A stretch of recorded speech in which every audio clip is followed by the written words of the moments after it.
Good morning, everybody. We're just waiting for the crowd to get here. And by the way, thank you all for being here today. It really honors me that you come in for this. And the subject matter that I'm going to be teaching, I've been teaching for decades, and I'm gonna make you money, right? And I'm gonna help you get clients. So thank you all for being here today. We got a pretty good crowd actually. So why don't we go ahead?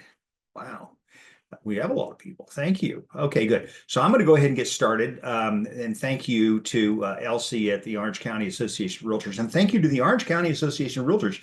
I'm so excited for the opportunity to be able to do this. I live to teach, I live to train. I want to make sure you're all doing okay. And I truly believe that our business is not as complicated as we make it out to be. There's a lot going on, lots of moving parts, but I want to help you get through some of the tangles. And our subject matter today will be open houses, and I'll launch into that in just a second. But I've got my preliminary stuff, to handle. There's my name. There's my. People ask me what JD stands for. I say juvenile delinquent. I do have a law degree. I am not here to give legal advice. I mean, that's very clear. You need to speak to your broker about that. We'll talk about that. There's my telephone number. Please feel free. Call me anytime. It doesn't matter. My wife has my something on my phone that turns it off at 6 p.m. So I'd have to call you back at 1 a.m. or something because I've got it comes back on then.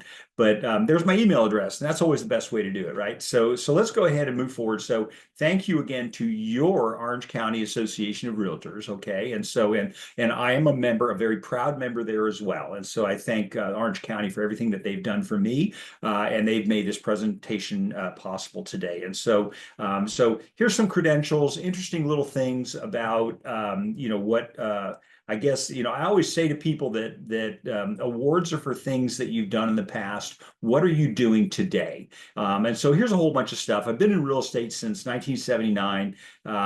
They just can't get rid of me. They can't make me retire. I do teach real property law. I teach attorneys real estate law.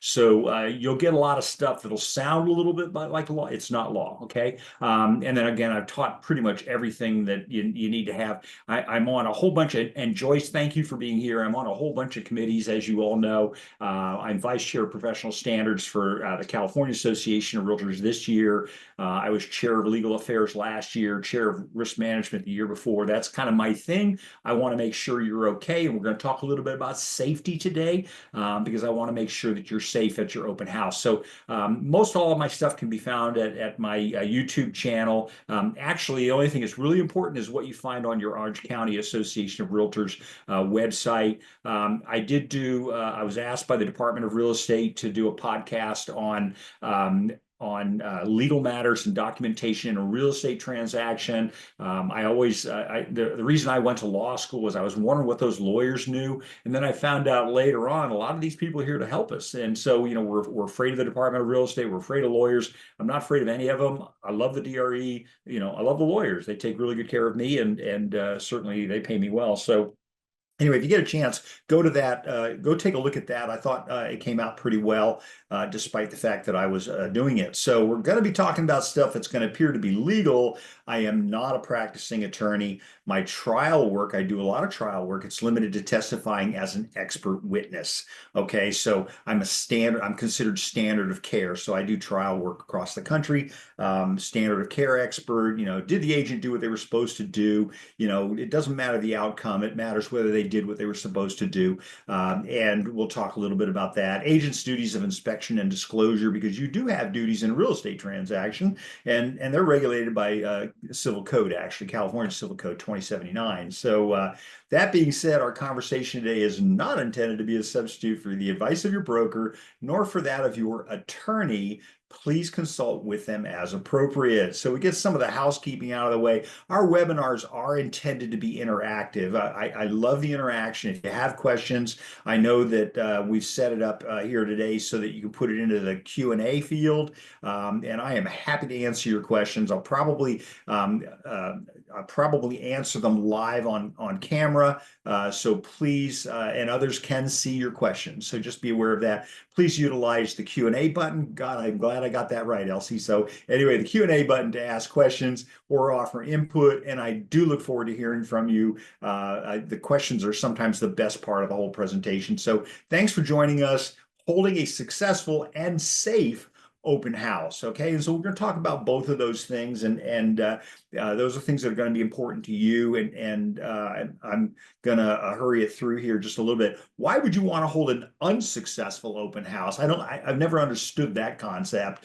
but I guess it's possible, right? And so, traditionally what we do is we work 3 hours a week, right? We work from Sunday 1 to 4, and then we think that's going to make us multimillionaires. And I just think that's an error in our logic. But I'm going to show you how to get past that. I'm going to show you why 1 to 4 on Sunday is probably not a good idea, but I have options for you. I don't believe in just dispelling rumor. I believe in also giving you alternatives to it. So why would you want to hold an unsuccessful open house? So we're going to talk today about how to make that open house successful. And it's not actually the event. It's not actually the open house that is the most important thing. It's your outreach before that. And I'm going to talk to you about some ideas for that. I've held many an open house and done more business off of the people that knew I was holding it rather than from the people that actually attended the open house. So Albert Einstein coined the term, the definition of insanity is doing the same thing over and over and expecting different results.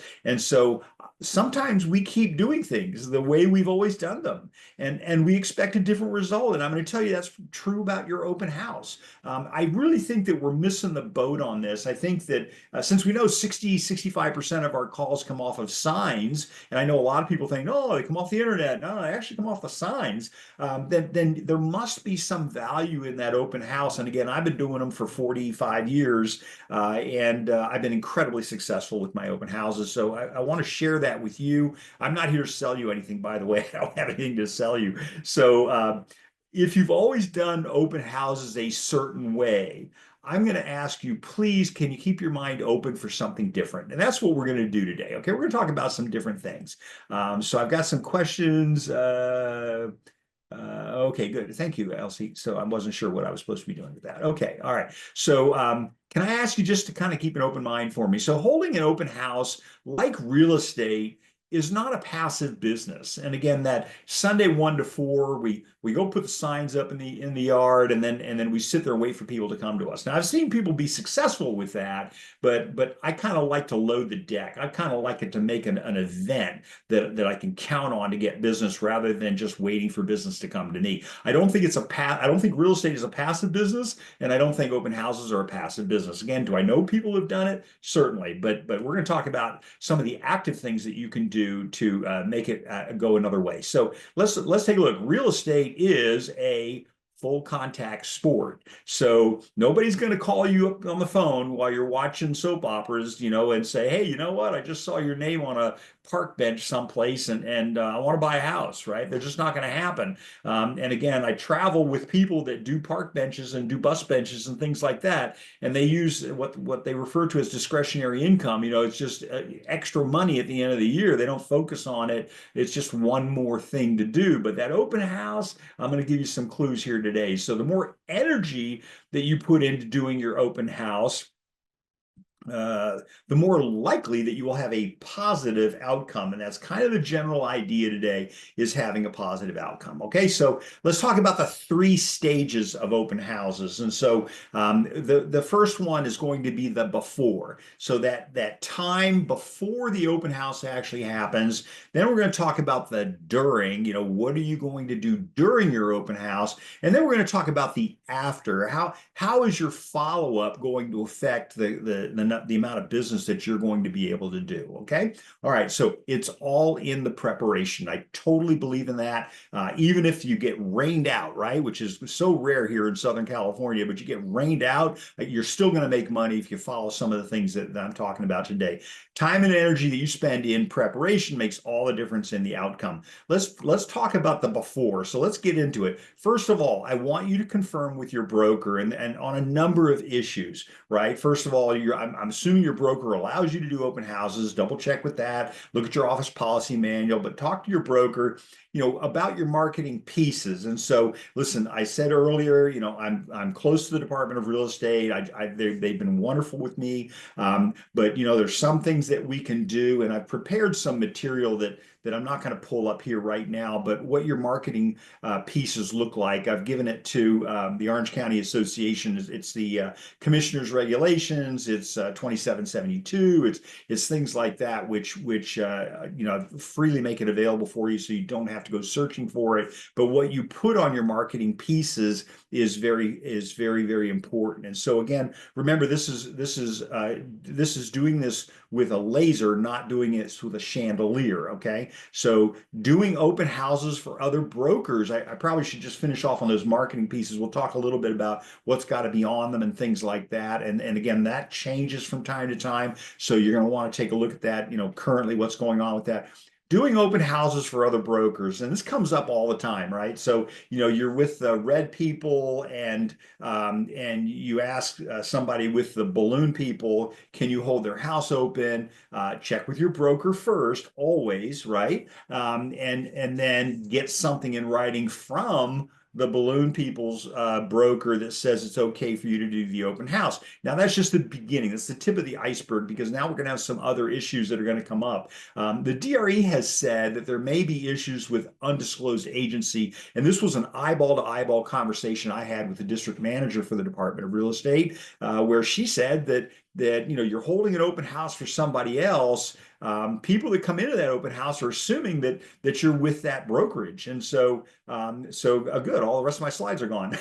Okay, all right. So when you're doing them for other brokers, we want to make sure. We'll talk a little bit about that agency disclosure form in just a minute. I'm going to give you a list of the various forms that you really need to have in front of at your open house. I think you should be printing forms. I think you should bring them with you. I think if you're imagining success, I think I'm going to give you a list of the ones that the National Association of Realtors has talked about, and certainly California Association of Realtors has talked about. We've got great forms, and in fact, the Sitzer Burnett decision, which I'm not going to get into here today, we really kind of bypassed that because we were doing a lot of those things already. We just happened to get in the mold as things were going. So there might be issues with undisclosed agency. So if you're doing an open house and you're doing it at and again, your broker's approved it, the other broker has approved it, and you're holding that house open, make sure have an agency disclosure form with you. I would probably have it pre-filled out. I'm going to show you an example of that in a couple of minutes. Okay, so Google the neighborhood, and so I use the word Google loosely. Look up the neighborhood, take a look at it from 30,000 feet. Why? Because you need to check it out. You need to check out the neighborhood visually. And this includes a number of things that you're going to be looking for. Again, we're looking for safety in this context, but it gives you an idea of where you're going to be. A lot of people just show up at an open house because it's available versus actually planning ahead of time. Okay, so drive the neighborhood. Why? Because we want to be able to have an escape route, right? So it could very well be, what happened. I mean, I was in the fires of October of 13 in San Diego in Scripps Ranch, where here comes the fire, right? And so for people that were trapped in those neighborhoods, there was a lot of warning that came out that said, you need to get out of here. There's fire is coming, but you need to have an escape route. And it may be an escape route from fire. It may be an escape route from flood. It might be an escape route from bad people, right? So you might have to be able to get out of the neighborhood. And again, we'll have some conversations about safety here as we're going along. So prepare that escape route. But again, I want to talk to you about, you'll already have done this because I'm going to talk to you about where you're going to be soliciting or talking to people, about the open house. So obviously from the house, from the neighborhood. Okay, Did you notify someone that you're going to be at the open house? How about the neighbors? And so I think that what you really should be doing is I think you should be asking the entire neighborhood to come to your open house. And I don't mean send out mailing pieces. I mean knocking on doors. And so again, people get, like, I don't want to, solicit or get doing that. Listen, there's no do not knock law. There's a do not call law, but check with your local ordinances to see whether or not some neighborhoods will have things, have solicitations. But you're just asking people if they want to come to the open house. And so I had an agent who literally put she had a little card inviting people to the open house, and she stapled a little piece of, the chocolate to it, obviously not through the chocolate, but she would just knock on the door and she would say, "Hey, I'm having an open house." She'd hand them the card. They would take the card and then they start eating on the chocolate. What she was talking about, the open house. She had great turnout at her open houses. So did you notify somebody that you're going to be at the open house? And again, the neighbors are really big for you, okay? And so we'll talk about how to work that neighborhood in a second. So how about your office? Did people from your office know? Did you prearrange a calling time, right? Hourly, where you call in, right? That if you don't communicate at a predetermined time, that they will contact the authorities. You have an arrangement with someone who's, maybe it's in your office, maybe it's a neighbor, something like that that you're talking to. Again, it gives you an opportunity to get in front of people. Okay. All right. Looking at my time here. So preparation, again, get a walk list. Now this is highly underrated, right? People don't tend to do this. I think, as I said earlier today, I think that time that you spend preparing for the open house is worth more than the time you actually spend at the open house. So get a walk list. And I use that term not to be an ADA violation, but get a walk list from your MLS tax database. Your tax database has information that you can actually create as they go from door to door, where you can go to the doors and do that. Your friendly neighborhood title rep might also be someone who can get you a list of that. And here's what I do. I get a clipboard, right? So I get it Excel friendly. That's what I do. I put it on a clipboard, and here's why. And so I'm gonna have this stack of paper that I'm gonna have on a clipboard, and it's gonna have the street, the house numbers, all that, all laid out. It's gonna have the names of the owners. It won't have the names of the tenants, obviously, but it'll have the names of the owners on it. And so I have always a space next to it where I can write down things that I see. Like if I get a phone number, right? Because you want a phone number, you want an email address, things like that. And those are the kinds of things. So when I'm walking around the neighborhood with my clipboard, I don't look like I'm a real estate agent, except for the fact that obviously I'm wearing my colors here, right? So, I'm pretty much a walking billboard. But when you're walking around the neighborhood, you look like, with a clipboard, you look like you're taking surveys. And so that's kind of what, that's much less intimidating to people to answer the door when you knock on the door. So get your clipboard, put it on your clipboard, have a pen, obviously, bunch of business cards, things like that, and then go through, go through the neighborhood. I'm going to tell you again, here's what I would do. I would figure out ahead of time what route is the best route for people to come into the house, right? Come from where? We'll talk about major intersections and things like that in just a couple of minutes. But if I've got that route, I want to walk along that route for sure. And I want to knock on the doors, and I want to, and listen, it's a numbers game, right? You knock on the doors. I want to invite everybody who's there to come into that open house. Okay. And specifically, we'll talk in a minute about property corners, street corners, where we're going to want to put our directional arrows. Okay, so we'll talk more about the clipboard in a few minutes. Be sure to use social media, obviously, right? At least a few days before the event. So, hitting them the day of, it gets kind of dicey. It's kind of like they've already got plans, they got the weekend planned out or something like that. So I like to hit them ahead of time. I like to start usually around Wednesday, and just say, we're going to be having this open house, and we want everybody to come to that, and what a great time we're going to have, and whether you're going to have refreshments or things like that. Those are personal personal items that sometimes real estate agents like to do. I always bring water. I bring a lot of water. I mean, we are in Southwest desert in Southern California, so I bring a lot of water so that people will have, because they always want water. And I know you can go down to Costco and you get the small bottles. I think that's fine. You're not there to give them a three-course meal. You're just there to satiate them, right? So at least a few days before the big event, and again, on the day of the big event, and that's for people whose plans have been canceled doing other things, who can now come to your open house. And again, I'm going to tell you,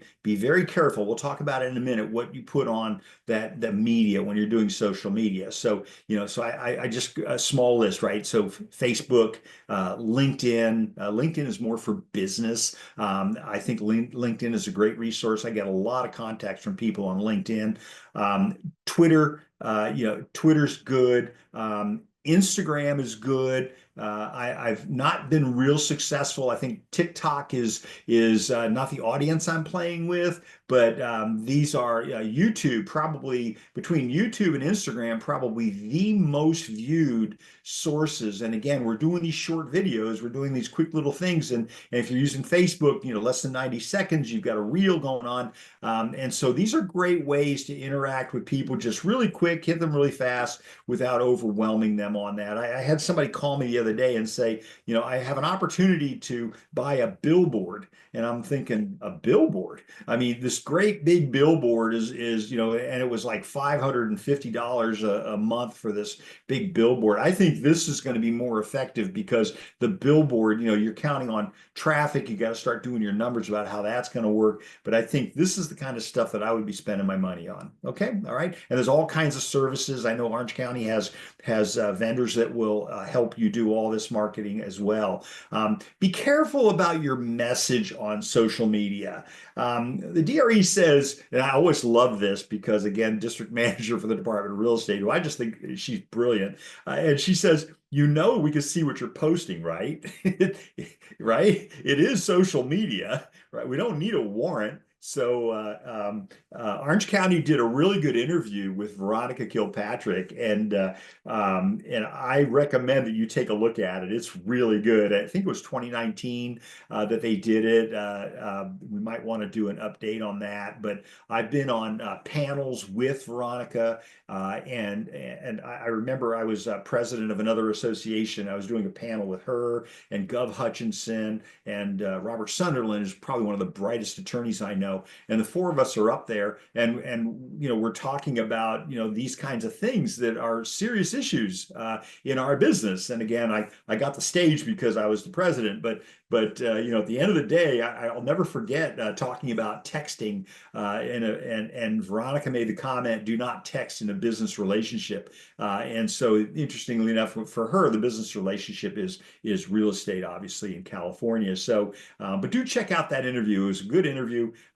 But she says we don't need a warrant. It is social media. We know you're there. Are you making it on your social media? And we got some caveats here. Are you making it look like the house is vacant? So your MLS doesn't allow you to put in the remarks section. Pretty much every MLS, and I teach across the country, and I don't know of an MLS that will allow you to say home is vacant, go ahead and break in, right? I don't have any MLSs that do that. But are you advertising it to make the house look like it's vacant? We had a big presentation. We just got back from the California Association of Realtors legislative meetings last week in Sacramento, and we had a big presentation about the virtual staging of properties and things like that. And so you might look into that. I think there's some services out there. I know that Orange County has some vendors that do that.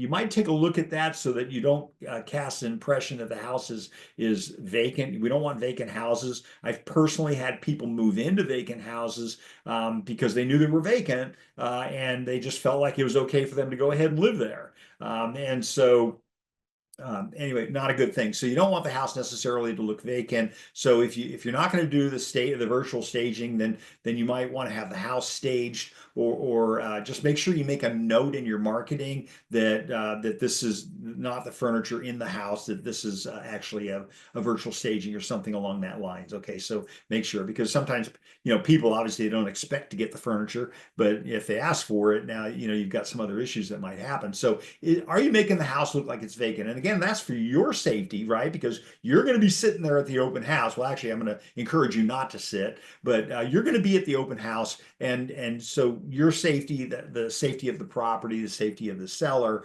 things like that. Okay, all right. And then you're going to be alone at the house, and I'm a very strong opponent of being by yourself at an open house. I think you should bring somebody with you, and part of the reason behind that is that bad guys, I say guys, bad guys and gals travel in pairs. And so here we are, the one individual at an open house, and they always come in twos, right? And so I did an interview for one of the news stations. They said, there's this rash of theft out of open houses. And so I said, yeah. And they said, what are people taking? And I said, well, they're splitting you up, right? The two of them come in, they engage you in conversation. One of them says, I'm just going to go upstairs and look around really quick. It's always 15 minutes before the open house is over. Okay. And so, I just want to go upstairs and look around really quick. And then you get that phone call that you don't want to get. And as a broker, I get the phone call. I definitely don't want to get it, that says, hey, you know what? My medicine is missing from, we call it a medicine cabinet, right up in the bedroom. And so they asked me on the news, what are they taking? And I said, well, they're not taking your cholesterol medication, right? They're taking our opioids, or things like that. And I couldn't even give you a list of them, but they're taking those kinds of things out of the house. And so we need to, again, I think we need to have someone with us, and we'll talk about who the best candidates are for that in just a couple of minutes. Okay, so but you don't want to cast the impression that you are going to be alone at the house. And I've had this argument for decades with agents that we've had who just insisted, I don't want to share leads, I don't want to do any of that kind of stuff. Well, that means you're not getting enough activity where you're not really worried about that. And so that's what we're doing here today, is talking about increasing your activity. So put it in the MLS as an open house. That is a way to communicate with other real estate agents, at least, that you're holding the house open. Your MLS is actually pretty good at marketing things for you, something that not all MLSs do. But put it in the MLS as an open house. Let at least your community know what it is that you're doing. Utilize extensively the advertising marketing there. And so your MLS has, you have regular remarks section, and you have private remarks or confidential remarks, depending on which it is, which MLS you're using. And then they also have advertising remarks. And advertising remarks are those things that trump, for lack of a better word, that trump what it is that other people are selling. So like, some of these third-party aggregators and syndicators are selling, spaces next to your listing on their websites. And so this is something that they're required to put in language in the list, in that display, so that people know that the person with the picture next to you is not the agent. You're the agent. Okay, so utilize those. Take a look at your MLS. I assure you they're there, because I've been teaching the MLS rules for quite a long time as well. So it's easier if you're the seller's agent, right? If you're the seller's agent holding the house open, I always recommend that. In fact, if you're going to do that, if you take a listing, you're the seller's agent, you always want to do the open house right away after you take the listing. Okay, that's the most productive time, and you're going to get people coming in. You're going to get buyers who are going to come in. You're going to get sellers, other neighbors who are going to come in. They're potential sellers, and they're also potential. They know people that they want to have, living with them, family, friends, whatever, in the neighborhood. So, but if you're not the seller's agent, ask the seller's agent to do it for you. Ask them to run some ads in there for you as well. Okay, all right.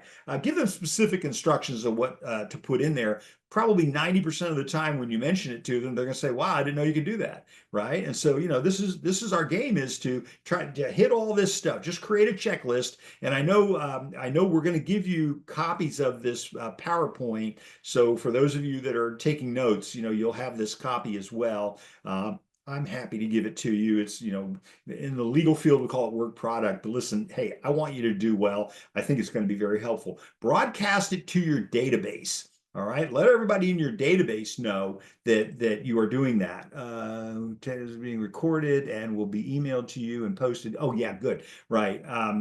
Orange County takes such good care of us. They really do.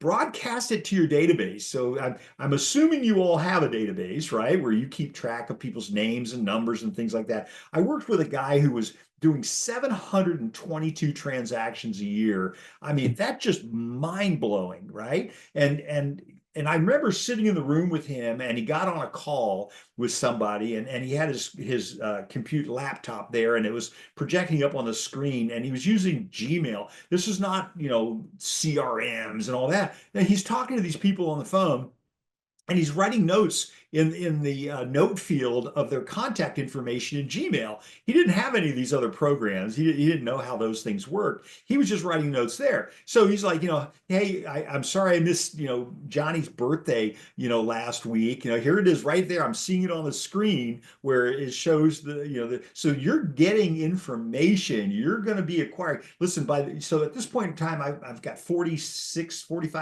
years in real estate. I have probably about 12,000 people in my database. And I've been deleting them like, crazy. I haven't heard from them a long time, or they passed away, things like that. You need to have that database, folks. I remember Linda said to me, Linda says, you've got dirt on everybody. And I said, well, I don't have dirt on everybody. I just take notes, right? So write those things down. And here's this guy, he's taking notes, and he's like 720. You would think that at this point he could slow down a little bit, but he just wasn't. He was driven to keep doing business. And that was how he kept his notes, was simply in the Gmail program. Okay. All right. So broadcast it to your database.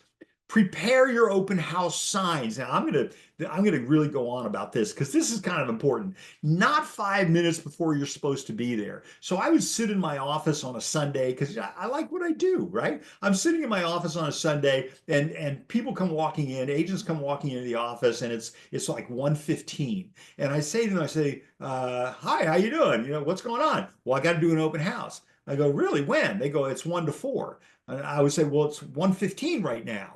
Right. And they would say, yeah, I know. Well, this thing, whatever. Right. They're there to pick up their open house signs. OK. And so your open house is 1 to 4 on a Sunday. I'm sitting in here in the office, and you're getting here at 1:15, means you're not going to get there until 1:30, 1:45. And I guarantee you at 3:45, they're turning the lights off because nobody's there. I've got more traffic after 4 o'clock on a Sunday than I've ever gotten in that 1 to 4 window. We'll talk about that in just a minute. So not 5 minutes before you're supposed to be there. All right. And wait till I show you in a second what your schedule needs to be. It's going to blow your mind. You're not going to believe it.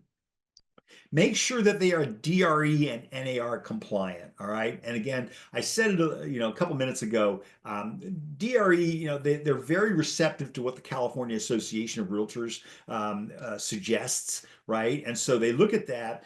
Essentially, they're enforcing ethical behavior as well as legal behavior. And again, I don't take that away from them. I think it's like, thanks for doing that. But make sure that your signs are compliant. And so there's a handful of things. They've got a really good paper in there. If you don't have it, send me an email. I'm happy to send it to you about what that's going to take. But for sure, you should have your name on it, and the broker's name if you are. And that's the NAR requires your affiliation with the broker, right? Your 8-digit license number of each licensee in the advertisement. Now, there is an exception to this, and I did look at it yesterday, that if it's just a generic sign, doesn't say anything on it at all, it actually might be okay. But, a directional sign, as we say. But, again, what's the point of an anonymous sign? I want everybody to know who I am. I want everybody to know that I'm there. We had a guy in our office who was putting out 500 signs every time he'd do an open house. So every weekend he would do an open house. And I said, you got to be getting tired of doing open houses. He says, oh my God, I got a database you can't even believe. And so he would put out 500 signs. Now, obviously he had people helping him put out the signs. And so he would make a deal with the other people in the office, other people with other companies, whatever. And so he would, they would help him put out the signs. And so this was in Temecula, right? And so I said to him, well, 500 signs. I mean, what kind of traffic are you getting? He says, I get about a person a sign. So I'm getting about 500 people at my open house. I couldn't even believe that. But he had tons of traffic, and then they would share the leads. People would come in. It was just too much for any one person to handle. But there's a signal there, right? Even if you're not going to put out 500 signs, put out enough to get traffic going. Okay. I've seen people actually do well on open houses where the only sign they had was in front of the house itself. But like I said earlier, I kind of like loading the deck. Okay, I want to see more than that. So check with the rules on what you've got to have on your sign. I think that's an opportunity for you to market yourself. And there's the regulations. It's 2772 of the Commissioner's regulations, not to be confused with the new law that requires buyer representation agreement with all licensees in California. Okay, everybody okay with that so far? Are there any questions on this so far? I'm like a half an hour into this and I'm rolling along, and I want to make sure that I'm answering your questions. Anybody have any questions about any of this? You can put it in the Q&A or the chat or whatever. I only see the chat on my thing here. Okay, well, what the hey. All right, that works. Okay, so plan their placement. Okay, so now ahead of time. Remember what I said earlier about 30,000 foot view looking down, where do I want my signs to be? So obviously they're directional signs, right? So I want to start with the sign in front of the house and I want to work my way away from it. And then when I'm closing up, I'm going to go in the opposite direction. So I put the sign in front of the yard and then I start working my way down the street. Okay. And so this is really important, right? Because again, if you've only got one sign, you're not going to be able to do this. You've got to have a bunch of signs. And signs are probably the least expensive marketing that you can do that have the most effect in clearly in the neighborhood that you're selling to. Okay. So, you start now, you've got to go to corners, right? So you're going to put your open house signs on the corners. Excuse me, I recommend more than one on the corners. All right. And why? Because sometimes other agents will hold open houses and their sign will inadvertently get put in front of yours. So if I've got a bunch of signs, I'm probably the only one that has a bunch of signs. I made a comment to an attorney the other day I was speaking with. We have a number of lawsuits that we're dealing with. None of them mine. They're always somebody else's. And I made the comment. I said, if you're taking notes in a real estate transaction, you're probably the only one taking notes. And this particular lawsuit, boy, this agent was really good at note taking, and I know nobody else had them. So, but that's going to be important to you. So, that's why you always want to take notes. So plan their placement ahead of time and knock on the doors of the houses specifically on street corners. So again, what I said earlier was, start doing your knocking on your doors in the path towards the house, because those are going to be your biggest fans, right? And you want to tell them ahead of time, listen, if people are parking in your driveway, can you let me know? Here's my phone number. Let me know if they're blocking your driveway, because it happens, right? And I'll make sure we get that taken care of. Okay, things like that. It's simple stuff we don't even think about, but specifically on the street corners is where you're going to put your signs. And so I specifically want to make contact with the people at that house. Now, again, I'm doing this maybe on Wednesday, but I may be doing it again the day of. Okay, everybody good with that? This is really important. All right. So specifically on the street corners where you plan to place your open house signs. All right. Ask for permission. Now, who has told you this in your career to ask the occupant of the property if you can put your sign in the yard? Right? What do? Most times real estate agents just drop a sign in the yard. I get the call where they put it through a sprinkler line, the water's going everywhere, stuff like that. So ask them for permission. Is there a better place for me to put it here? I've never been denied. Now maybe I'm just charming. I don't know. But at the end of the day, people appreciate that you ask for permission. You're probably the only person who's ever done that. Ask for permission to put your sign in the yard. Okay. Is everybody good with that? I think, first of all, it's just courtesy, right? It's a common courtesy to do that. But I think you need to get permission from people, whether it's an owner or tenant or whatever, before you go putting things in somebody's yard. And so people say, well, they own the yard, out to the street. And the answer is usually. But then they say, but there's an easement, on the property, so I can just put my sign in the easement. Well, now depending on where you are, that's not completely true. Remember, they still own the property, and the easement is not an easement for you to put your sign. It's usually for utilities or sidewalks or things like that, right? So you don't have tacit approval to put signs in people's yards. So I would ask the question. I would knock on the door, at least make the attempt, right? And again, I'm going to make a big production because when I'm knocking on doors, I'm probably going to spend more than 3 hours doing that because again, I'm thinking in my head that open house I'm going to do for 3 hours is, just really kind of just a courtesy to be there to open the door for people. I've already done my marketing. I've already got it going on. Okay. So ask them, is it okay? I'm going to be doing open house on Friday, Saturday, Sunday, Monday, whatever day it is. Do you mind if I put my sign in your yard? I promise to take it back out again. I bought a ranch in another state, and the real estate agent took the sign up, and there's this great big hole, and it's been like 4 years, and there's still a hole in the ground from where the sign was. So I always tell people, listen, I'll cover it up, I'll fix it up real nice, I'll make it look good. And so your job is to make nice with people, I think, right? And so you want to be in front of them, you want to be talking to people. This is your opportunity to shine. Everybody good with that? Okay, they're going to remember you forever, right? And we're going to come back to this concept, and that is knocking on doors, but specifically on those street corners where you're bringing people in. And don't be shy about signs. Listen, I want you to go out there. I know most of your sign companies,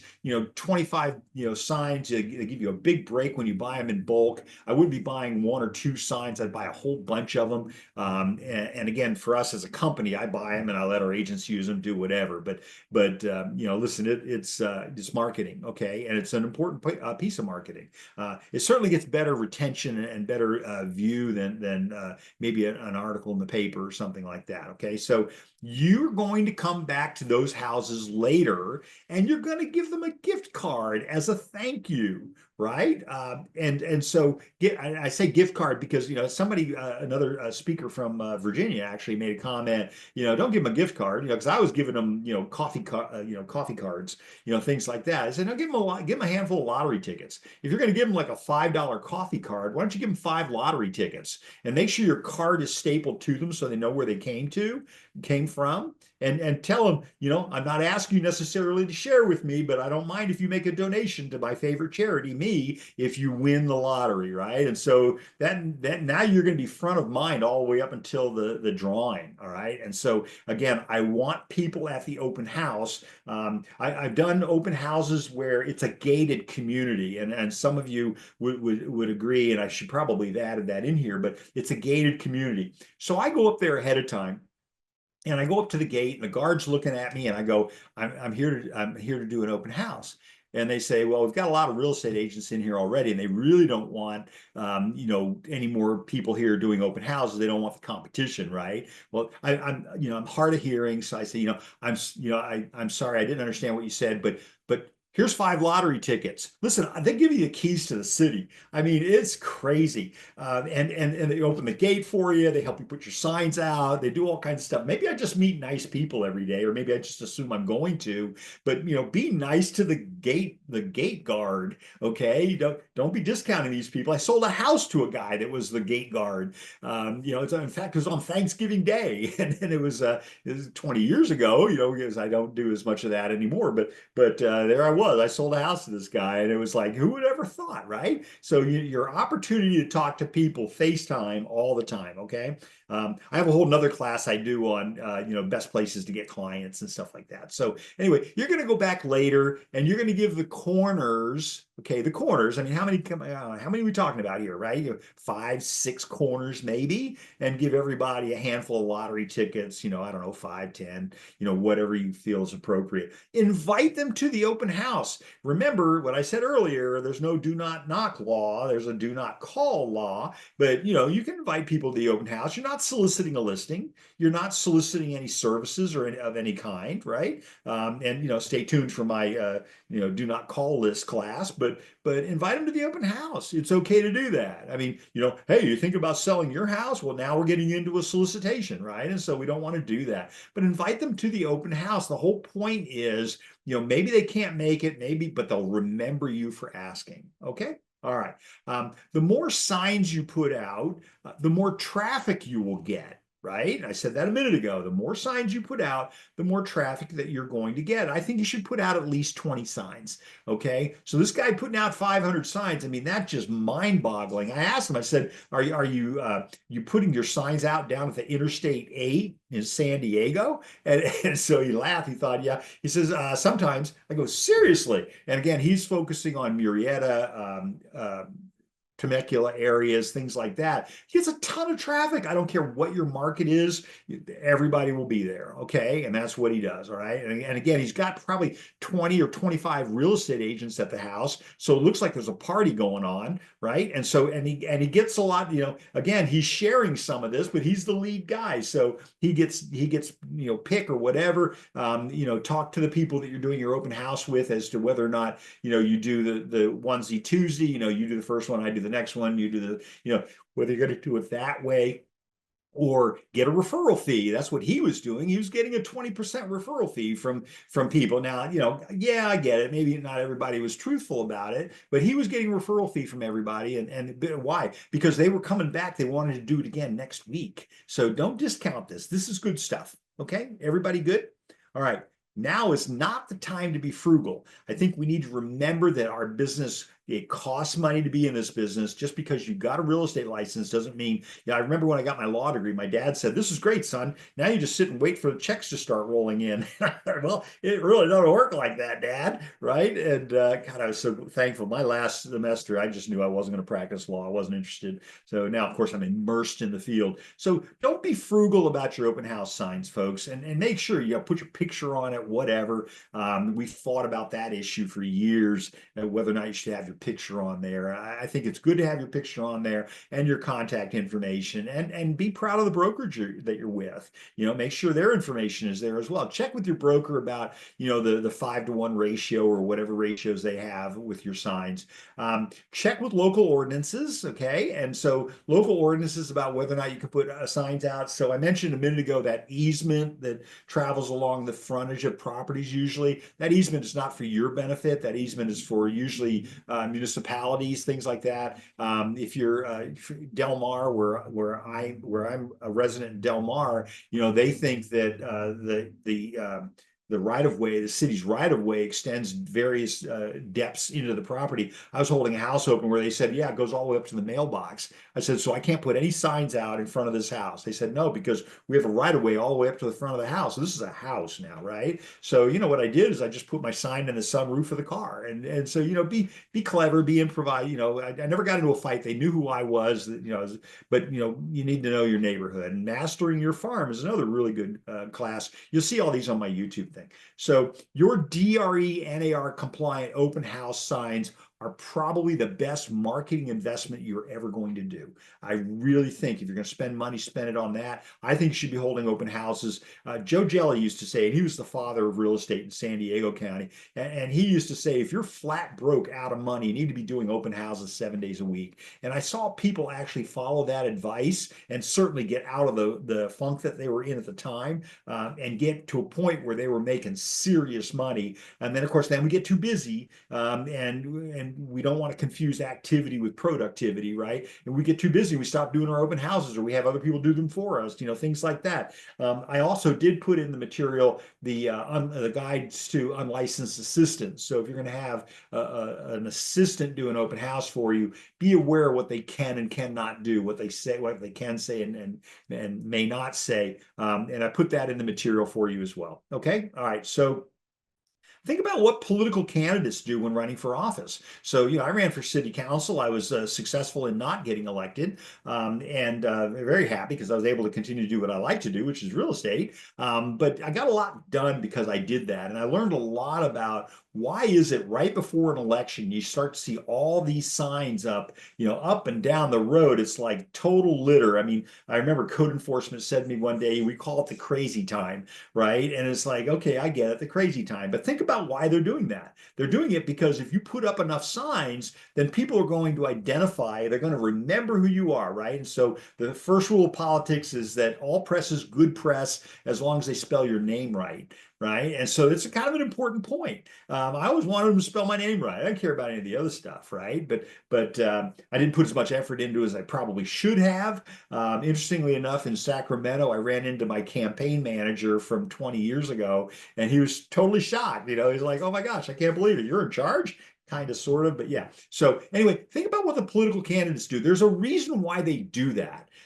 We had an agent who was in Del Mar who would put out 30 signs every time he was doing an open house. And so he would do these open houses on the weekends. And so people got to thinking that he had all the listings in town because every weekend he'd have 30 signs out. Now the city was coming along, they were taking signs and doing stuff like that, but there was just frankly too many signs for them to take. I mean, it just got to a point. And then he started saying, hey, we're going to charge you $25 a sign. And he's going like, oh, that's a break even. Okay, it cost me $25 for the sign, keep it, right? And then what they do is they call them up, they say, we've got all your signs down here, at the trash place, and come on and get them. And he said, no, why? You're gonna charge me $25. And so they said, listen, we'll give you the whole bunch of them for $5. So work it out, right? Okay, so just be aware there's a reason why political candidates do what they do. It is a successful thing for them. Okay, all right, I'm going to change a feature up here. Where am I? Yeah, that's not going to work. Okay, all right, let me close that. Okay, so lead people in from major intersections. And I mentioned this earlier, have them come in from all over the place. Don't just put one sign in front of the yard, right? In front of the house. Have them coming in from major intersections, shopping centers, places like that. Don't be frugal. Put out your signs. You got to have at least 20. Interestingly enough, my broker is showing up at the office here. And I remember when she first got her license, and I remember she would put out all these A-frame signs. Well, I mean, her very first open house, she just had to have the A-frames. I probably wouldn't do that. Anyway, they all disappeared, right? They all got legs, as we say. So A-frames, I kind of like the ones that go on the ground. People tend not to take those, but I don't know who's taking the A-frames, but I'm sure there's probably a logical reason behind that. So, but bring them in from all over the place. And sometimes you have no choice. You've got ground that's so hard you can't put the sign in. I always brought a little mallet along with me that I'd be able to pound the signs into the ground. I wasn't really using the cheap little signs that are down close to the ground. I like the ones that were tall, and it was pretty obvious who we were. Okay. So, but lead them in from the major intersections. Be sure to check local ordinances again for their rules as to what you can do, what you can't do. So let's talk about the during. And so I'm probably overrunning my defenses here. We'll probably get done a little bit early, but let me stop here. Anybody have any questions about anything I've said so far? Because the before is the most important part. I think it really is. There's a lot going on in the before, a lot going on in the preparation. And I'm just trying to think if there's anything I missed, because we're going to talk a little bit about the during here in a second. And then we'll talk a little bit about the after, okay? So questions, put them in the, what did you say, Q&A. I don't know why. Oh, hey, there's one. Okay, so I've got a Q&A thing here. Okay, Q&A. Thank you, Scott. That's very kind of you. Thank you. Yeah, listen, I want you to do well. I don't, people always say, aren't you worried about the competition? And I always say, I am the competition, but I want you to do well. When I first got started in real estate back in '79, there were people that were helping me. I didn't know what to be afraid of yet, right? And people were helping me, and I was so appreciative of that. And today I feel like I'm really paying this back, right? I really do. But people would help me, and then I went to every class I could get my hands on. And listen, if you got questions, send me emails, send me a note, and I'll be happy to tell you which ones are really worth getting. I think you should get your certified negotiation expert. I think you should get your ABR, your accredited buyer representative. I think you should get your ePro. There's a handful of things I think you really need to be getting. But I don't want you wasting your time or money, right? So I'll tell you what usually works and what doesn't work. But some of these things are really, really good. Q&A, yes, the Q&A field, that's fine. Thank you very much, Elsie. So and thank you, Scott. So but literally in my first 5 years, people, real estate agents would call me on the phone. They would say, "How are you doing?" And by the way, when that was before cell phones, okay, so you're either at home with a landline with a cord on it, or you were in the office and people were calling in. "Hey, is Kevin Burke there?" Yeah, here, let me get him for you. He's just right over there. It's like, okay, so but that was back in the day. We're much easier to get a hold of today, but just remember, it's really, really important that you learn new things every day. Okay. And so, 5 years into it, people are asking me, "How are you doing so many deals?" And I said, I thought everybody was doing that. I mean, I was doing a lot of transactions. At one point, I was doing 125, 150 deals a year by myself. And this is before teams, right? Before people started proliferating with teams. And so, I didn't pay any attention when anybody else was doing. I just kept doing my thing, right? And because I was learning rather than just sitting around complaining about it. Is there a preferred way you recommend to solicit another brokerage to do their open houses? And again, after getting approval from your broker. I think your question, if I can just reword it just a little bit, I like the concept. If you're going to hold another brokerage's house open, and again, the caveat in the very beginning, I told you, have that agency disclosure form there. You want to have the parties sign it when they come in the door so that there's no confusion. I don't work with the balloon people, I think was our example, right? And so, send an email, get an email back. I'm a strong believer in that. Jackie Oliver, who's just a brilliant real estate attorney, said to me once that email is replacing certified mail. Because we've gotten to a point now where if I send you an email and you respond, and I'm telling you, here's my law hat, but and you respond, you can't deny that you didn't get the email, right? So I'm very clear when I send out an email, that in this case, and I don't hold other brokerages listings open.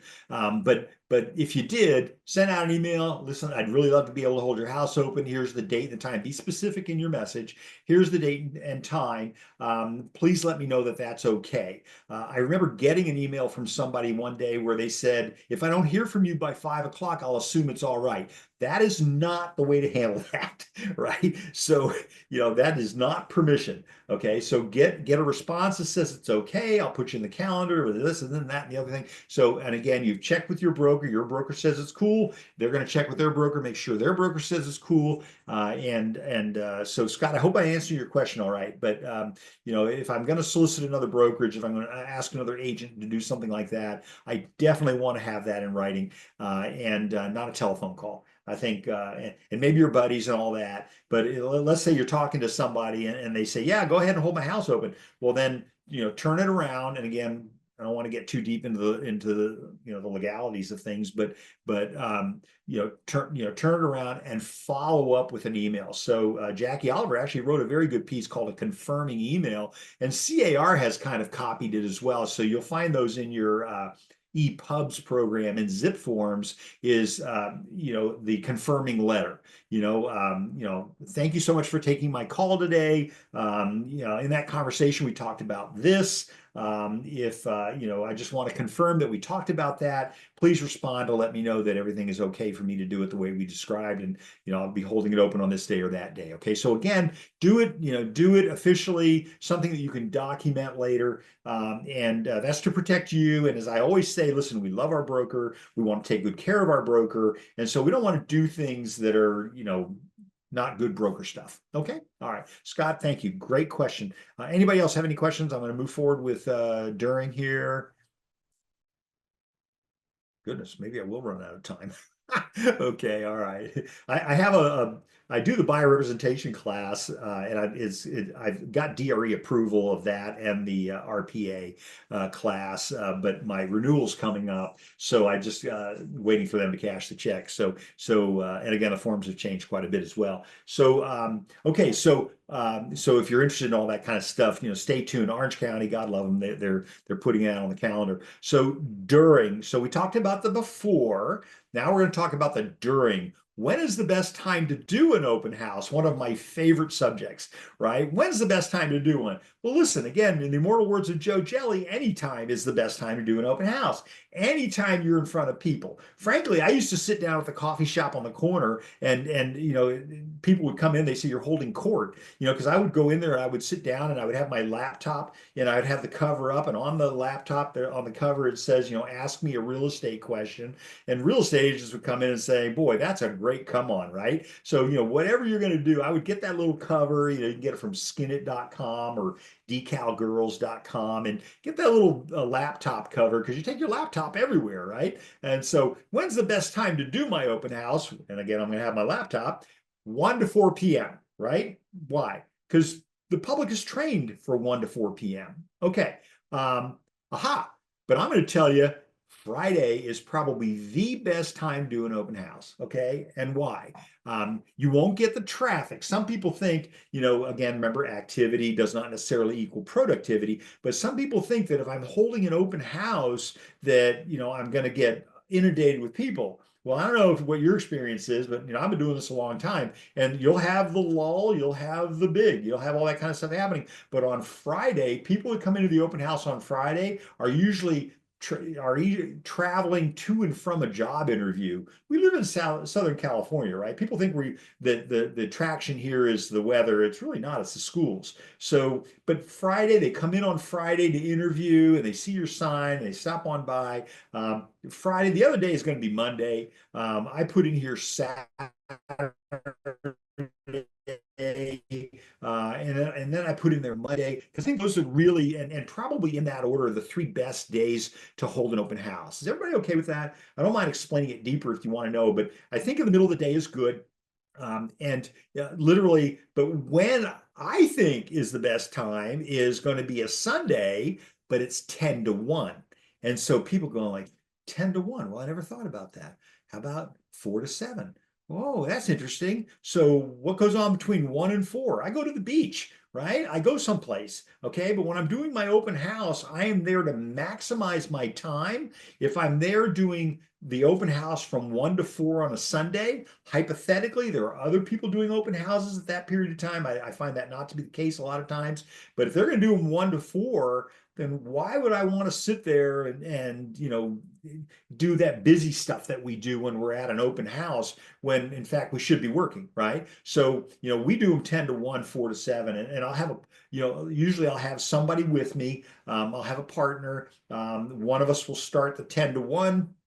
The other one would show up at 11 or 12, right around 1 o'clock, we'll take a break and we'll come back again 4 to 7. And you should advertise it this way in whatever social media or whatever marketing platform that you're going to be using. I have found in my experience that I'm catching them on the way, Sunday going to meeting, I'm catching them on the way to church, I'm catching them on the way to the beach. These are the times where you're the only person holding the house open. And so again, 10 to 1 has always been very, very effective. 1 to 4 if you're just trying to check off a box that says I worked this weekend, right? And so I don't agree with that. And again, I say that from experience, from the amount of traffic that I get at my open house. 4 to 7. Right. Think about it. And again, you can tell 4 to 7 is going to be more towards this time of year as we're starting to head into the summer months when people are out later. And again, I want as much traffic as I can get. Nobody's holding anything open 4 to 7. So I'm going to get the traffic. I'm going to have all of it. Right. Okay, so Scott. Oh, Scott, hi there. Would the added value of holding your open house for 4 hours versus 3 be worthy, or best to stick with 3? I think you're right, Scott. I say if you're going to remember what I said earlier, we think we're going to work for 3 hours a week and make $1 million. I think that whatever your traffic looks like, so depends on your locality where you are. So where I am in Del Mar, for example, 4 to 7, they're coming back from the beach. Right. And I have found I was doing an open house. I'll never forget. It was on Ocean View Terrace, and they're still coming at 7 o'clock. And it's like, and everybody else is complaining about nobody came to their open house. And when did you do your open house? 1 to 4. And so 4 to 7, 4 to 8, I could never get out of there at 7 o'clock. It was always 8 o'clock. It was getting dark, right? And again, I always have people with me because I'm concerned about our safety, mine as well as others. but again, I'm going to bracket it. If I'm going to make money, I'm going to make it on those two brackets, 10 to 1, 4 to 7, maybe 9 to 1, 4 to 8, that kind of thing. But, it's like the old, what Yogi Berra said, coach said, hit it where they ain't, right? And so, I want to be doing it when nobody else is doing it, because the rest of you can all fight over, the traffic that's out there, maybe 1 to 4, or I'm going to pick up everybody on the bracket on the outside of that. Does that make sense? So good question, Scott. I have 4 hours, whatever. Joe Jelly would say do it all day. And if you pretend like it's a job, right? Again, but if you're going to be doing it all day, you're going to be doing it a lot of hours, then the preparation that we've been talking about is going to become more important for you, right? Because again, if I'm going to do it all day, then I'm treating it like that 4-letter word job, right? And so if it's a job, then I want to prepare for it for each one of them because I want to maximize my productivity. It's just not just a place for me to look at videos on my laptop and things like that. I've got things, we're going to talk about things that you should be doing at your open house. Okay, so great question. Will you share the recorded version? Yes.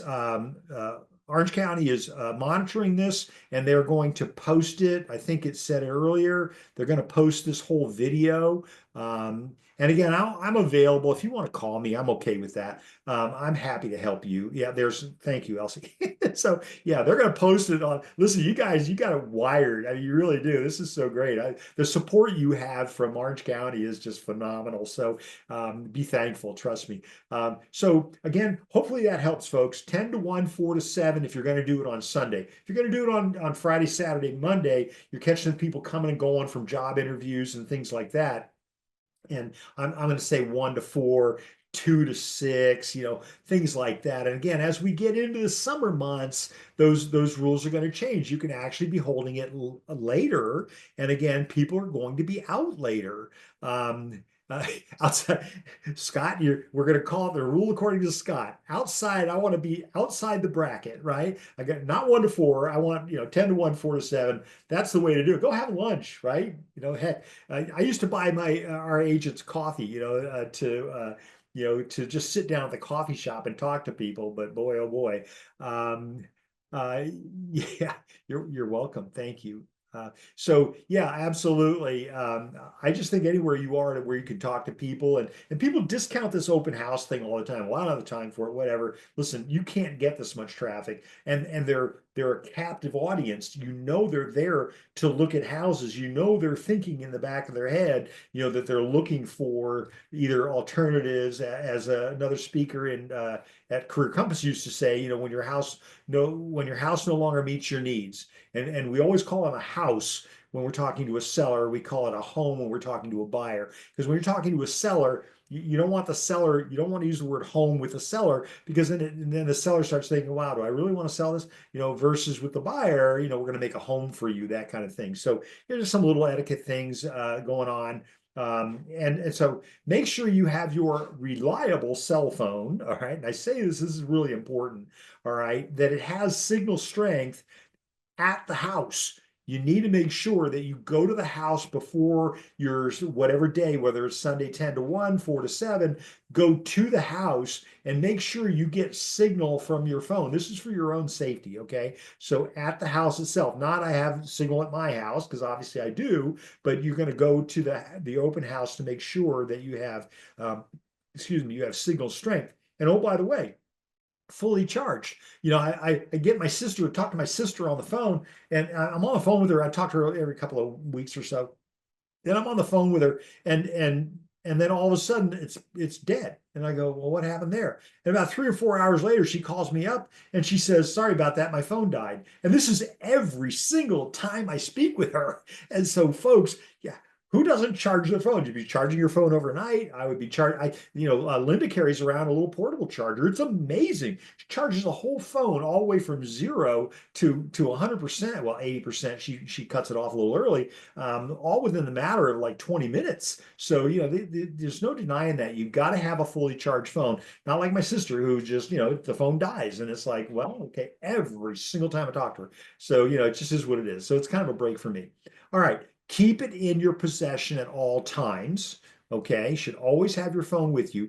Carry on a conversation when you're showing the property. Sometimes you can make it up, but you want to you want the visitor at the open house to know that they're called that their access there is being monitored. Okay, you want them to hear the conversation. You want the person on the phone to hear your conversation. Remember, you're talking to somebody. It's not, listen, I agree that, I'm not going to continue the conversation, but I'm going to have the phone actively on, connected with somebody else when I'm talking to somebody at the open house. Okay, so why? For my own safety. Okay, and the person standing in front of you knows that their visit is being monitored. I think this is pretty important. As you arrive at the open house, and this is something that we don't always think about, sweep the house. And again, this is the legal background here. Sweep the house. You need to go through the house. Check that all the doors and windows are secure. This is when you're getting to the house, right? And so you want to make sure all the doors and windows are secure. Why? If the property is not secure, it might be best not to be there. It might be best for you to exit the property. And I've had this happen a couple of times. Again, I'm doing a class on, what can possibly go wrong, right? But might be best to exit the property, notify the seller's agent, or if you're the seller's agent, notify the seller, and whoops, my screen, maybe notify local authorities, okay? But I have walked into houses that are supposed to be locked and they're not locked, and it's like, I'm already suspicious, okay? Remember that MLS rules require you keep the house key in your possession at all times. So our MLS rules, because what did we used to do in the old days? We used to leave them in the door lock, right? Why? So we wouldn't lose them, right? And so then, I've had this phone call, right, where, the agent is closing up the open house and the key's not there. And it's like, where was the key? Well, I left it in the door lock. Well, the key didn't walk away on its own. So somebody took off with that key, right? And so think, do I need to go deep into this? Somebody took off with the key to the house, and guess what? They're going to come back later. So you're about to pay for a locksmith to change the locks because it's not your house, it's the seller's house, right? So folks, please do not leave the key in the door lock. That's just an old way we used to do things. I want to make sure you keep the key in your possession at all times. And something I didn't say was you should leave all of your valuables in your car. Put them all in the trunk of the vehicle. Don't leave a whole, and I know some of us, we like to do the whole glitzy show and all that at the open house, but you don't want to cast the impression that you're going to evening wear kind of thing. You want to make sure that your valuables are locked up in your car. You should always have your key and the house key with you at all times, and always have your phone with you. Don't leave them on the counter. Don't do that. Keep it with you at all times. And I know sometimes, we have clothing that doesn't have pockets and things like that, so we may be holding on to those things. And I should probably tell you, well, we'll get to that part here in a second. So anyway, when showing the property, direct the customer. Okay, so rather than leading them, I always get such a kick. I go to an open house and the agent insists on showing me the house, and it's like, well, I'm pretty obvious. Oh, here's the bathroom, and I go, well, okay, gee, I thought it was a bedroom. It's not. It's got things in it that identify it as a bathroom. I think most people know that it's a bathroom, and so you don't need to be doing that. But I'm also saying this for your own safety, your own protection. Direct the customer rather than leading them. And so I've had that happen. I had a situation where, to make it a short story, where there's somebody I was just very suspicious of, and my partner and I were showing we had just gotten there to show the property. It was late at dusk. And I let the person go in. There was a vacant house, which had all the bad signals, right? And so sure enough, the next day I get a fax from the sheriff's department saying that we're looking for this guy, and I called them up and they said, well, your partner be dead right now, except that you were there with them. So folks, when I say, what can possibly go wrong, make sure you think about your own safety. Direct the customer, stay with them. Okay, and we're going to talk in a second about the forms, because we've got some forms that we want them to take care of as well. You could limit the number of visitors in the property at a time, right? You can lock the door behind them. Consider staggering the visitors. There's a lot of things you can do. If you've got two of you at least at the open house, then you at least have more control and you're at least in a better situation. Somebody says, I'm going to go upstairs real quick and just look around, then one of you can go up with that person rather than you sitting there going, wait a minute. But they always split you up. That's what the bad people do. Okay, so lock the door behind each entrance. These are just suggestions. You don't have to do this. But let's talk about serving alcohol. That seems to be one of our favorite subjects. And so alcohol at an open house. Check with your broker first, folks. Please check with your broker whether your broker's okay with doing it. I'm going to bet if you ask your broker's going to probably say not a good idea. Okay, so I've got a lot of experience with this. I've had a couple of lawsuits where somebody was at the open house, and of course, everybody's drinking, and then they have a slip and fall, right? And so lawyers love slip and falls, right? I mean, they were, and it was it was like a 40,000 square foot home, and you slipped on the floor, right? Because we're always wearing stuff that probably not really leaving itself open to that. We're going to talk about a form for you to kind of try to cover for yourself, but at the end of the day, check with your broker first. Probably not a good idea. I recommend against it. I was chairman of the board for the Del Mar Chamber of Commerce. I did a lot of alcohol events because we have people that do like to imbibe, but never at an open house. Never, ever. I never did that. But I had to go out and get the permit. So remember host liability. And this is something people just don't seem to think about. But if you're serving people alcohol or letting them have alcohol at an open house, you could be increasing your liability as well as your seller's liability. Okay, so if it's open to the public, you may be required to have an ABC permit, which is California Department of Alcoholic Beverage Control. And again, like I said, I had to go get many of those because we were doing events. All of our events with the chamber were donating money to children of our military that were overseas, things like that. So we always did charitable things. That's what chambers of commerce do.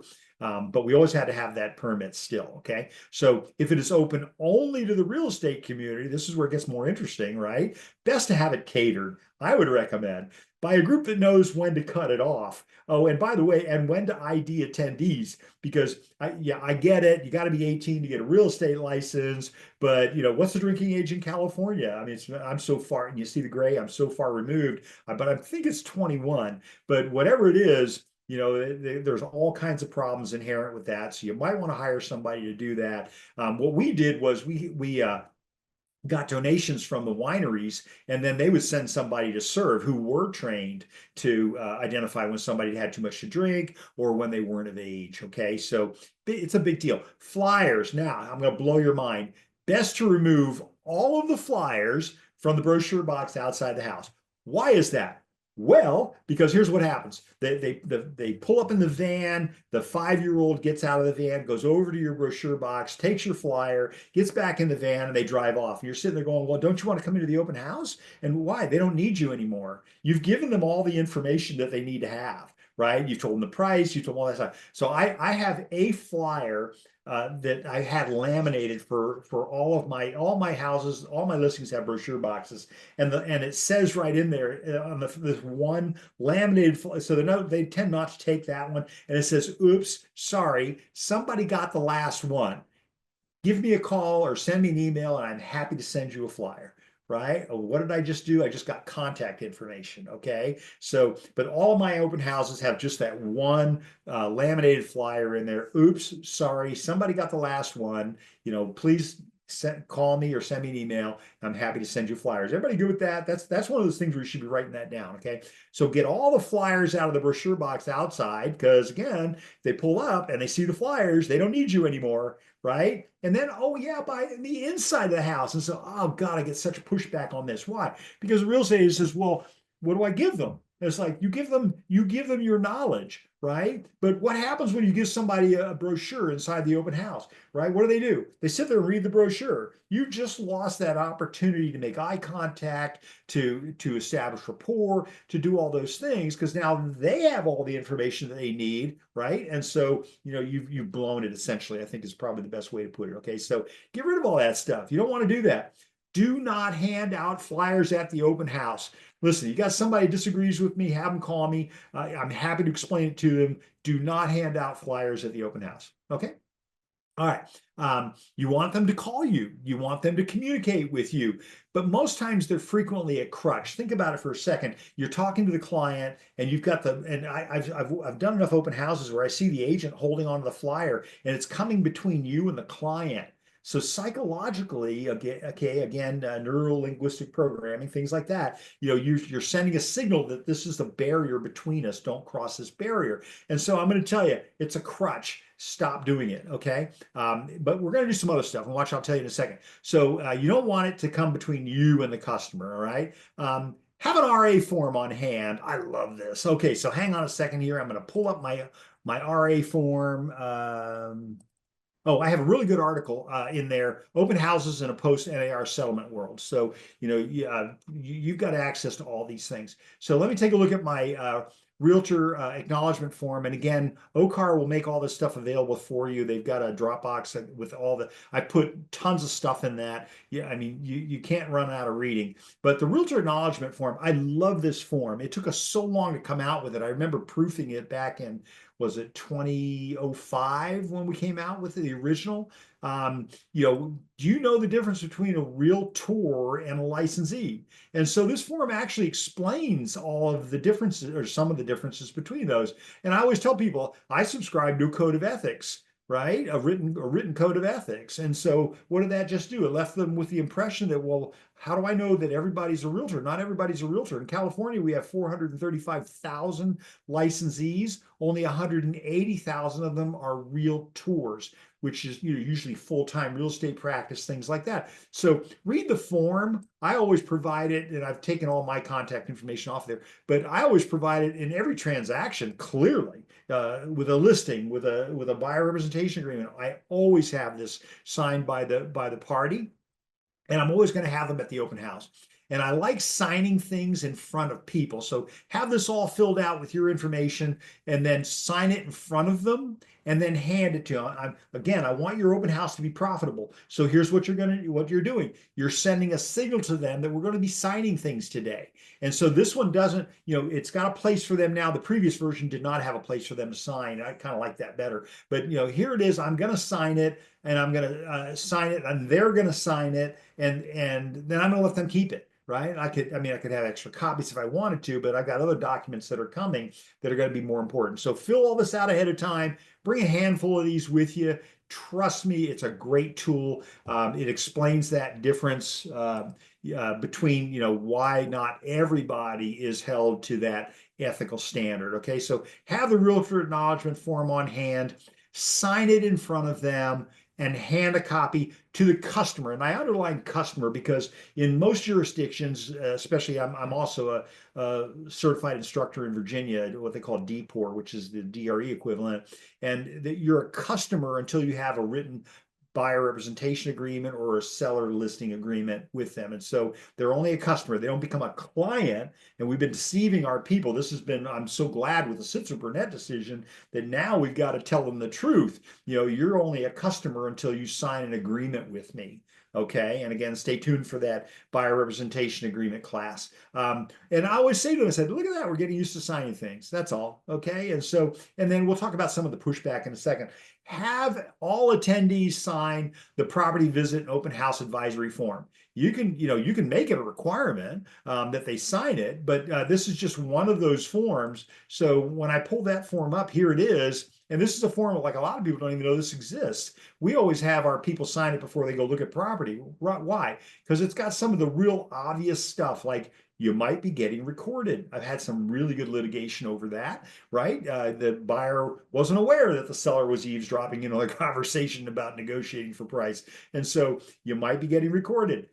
For your own safety, you could slip and fall. We went through that whole COVID thing with people putting booties on, and then we decided that wasn't a good idea because people were slipping on the floors with the booties, right? Animals or pets, children and minors, right? And then the risk of injury. So in the law, we call that assumption of risk, right? And so, you understand if you come into this house. So I'm going to have them sign it. Does this look like you're making a contract between yourself and anybody? The only people signing it is the visitor. And so I want to have that in my file that at least I can say, I told you so. Okay. Everybody good with that?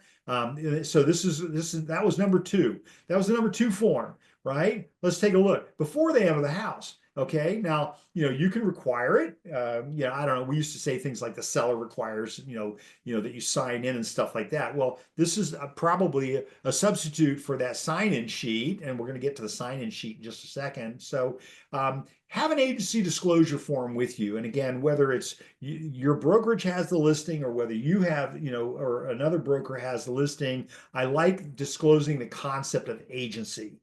Okay. Again, that's my expertise at trial, especially if you're holding open house for a broker that is not your own broker. Okay. Complete it in advance. You sign it first. Again, have a bunch of these with you already filled out. Then they sign. And then you want to give them a copy right then and there. Now, and I was just having a call with somebody the other day. The DRE used to require that you give them a copy at the time that they sign it. Now they just say within 24 hours. I think it has better impact for you if you give it to them at the time that they're going to sign it. So they can sign, you've got your signature, you're going to sign it, they're going to sign it, and then you have everybody sign too, just like the old days when we used to have people sign all of our contracts, in hand by hand.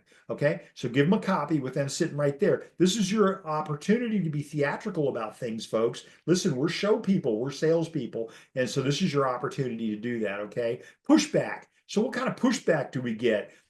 I always tell them, I say, California law requires, which it does, that we disclose the concept of agency. So that's what the agency disclosure form does. It discloses the concept. It doesn't say I'm your agent, okay? It just discloses the concept. It doesn't create a contract between us, but the law requires that I disclose it. So this is something that I use at my open houses. It tends to break the ice on a lot of things because, I'm not asking you to sign an agreement with me. I'm just asking you to understand that I am not your agent or that I disclose the concept of agency to you. Remember, when you get your purchase agreement, you're confirming agency in paragraph 2B. So, the law requires not only that we disclose the concept, but also that we confirm agency, and that's how we handle that in the purchase agreement. So again, other class for that. I think that class is 5 or 6 hours. Talking to Elsie, I think it's 5 or 6 hours long. I have to take a look because it's a longie.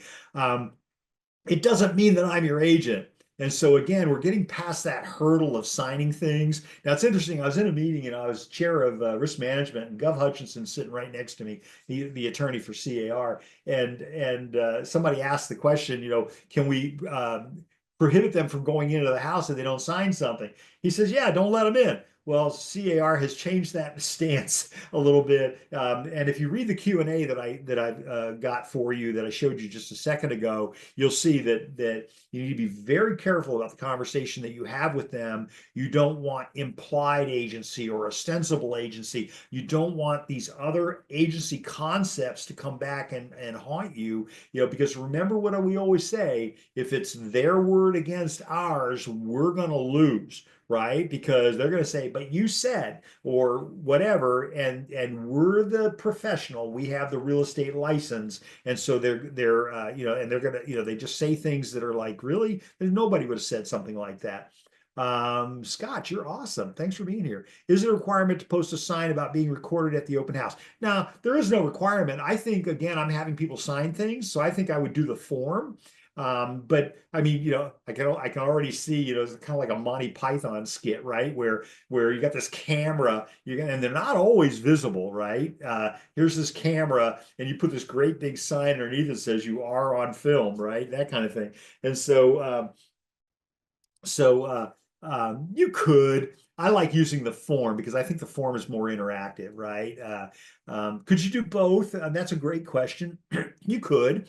But I don't think, if you put it, here's where the legal mind, you put a sign underneath the camera and then you didn't put it underneath all the cameras or, whatever. I mean, obviously there's some serious issues about having cameras in bathrooms, things like that. But a lot of times the house is vacant, but a lot of times, some of these cameras are really good. I just got some stuff from, was it Iffy, or what's the name of the group, or anyway, the cameras, they sit on top of a bookshelf. There's tiny little things. I'm not allowed to have cameras in my house. My wife won't let me have cameras inside the house, and we have that Google Nest, the big monitor. She won't even let me hook that up. So other than I've got the grandkids' pictures on it that scroll through, but anyway, use your discretion. I think getting them to sign the form, I think, is an opportunity for you to interact more with them in a positive way. Okay. Signing the agency disclosure does not mean I'm your agent. But you are having them sign things, right? And this is what I said earlier. We're going to get used to signing stuff, whether they're, they want you as their agent or not. I find the majority of people that come into the open house don't have an agent, right? And so we're going to talk about that in just one second. I'm going to show you some neat little tricks, but they don't have an agent, right? And so they may say they have an agent, or I've had them say, "Oh yeah, I have an agent." "Oh really? Who is it?" And they go, "I'd rather not say." Why not? I'm sure they would love to know that you were here, and I probably know who they are. I'm president of several associations of realtors, and I know everybody. And so that's usually when it breaks down, and they say, "Okay, we don't have an agent." So they were just worried that they didn't want you like hounding them or making them buy a car or something because they think they're going to get sold something, right? It's kind of like the no soliciting sign. I had somebody say, they knocked on a door, and the owner opened the door up, and the owner says, "Did you see the sign that says no soliciting?" And the agent said, "I thought it said no smoking." And that was one of the funniest things I ever heard. That's great, right? Think about it. Stay on your feet. Always ask the question, and I promised you we would get to this. Do you have a buyer representation agreement with another broker?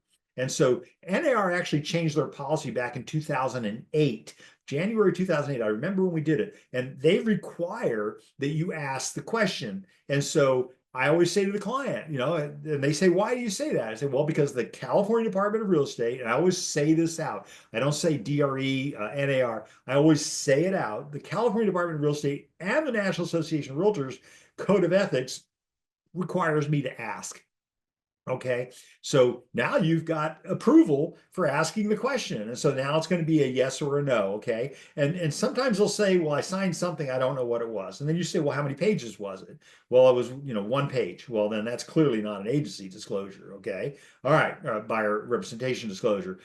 There could be potential torts, and a tort is a very bad thing at law, right? A tort is, you're going to get a spanking for something. Okay. Could be interference with contract. There's a handful of things you could be violating if you don't ask the question. So you don't want to start soliciting somebody who may have a written agreement with somebody else. That's just like you already know you may not call a seller and say, "Hey, you've listed it with so and so. Why don't you list it with me? I can probably sell it." I mean, we know that's no good, right? But the same rule applies to the buyer representation agreement. And now that the DRE has codified that in their regulations. And again, they're still working on what as soon as practicable means, but it's coming, folks. I assure you of that. Have a buyer representation agreement, broker compensation agreement on hand when you're at the open house. So let's take a look at that. So we just looked at the, I got to move that down.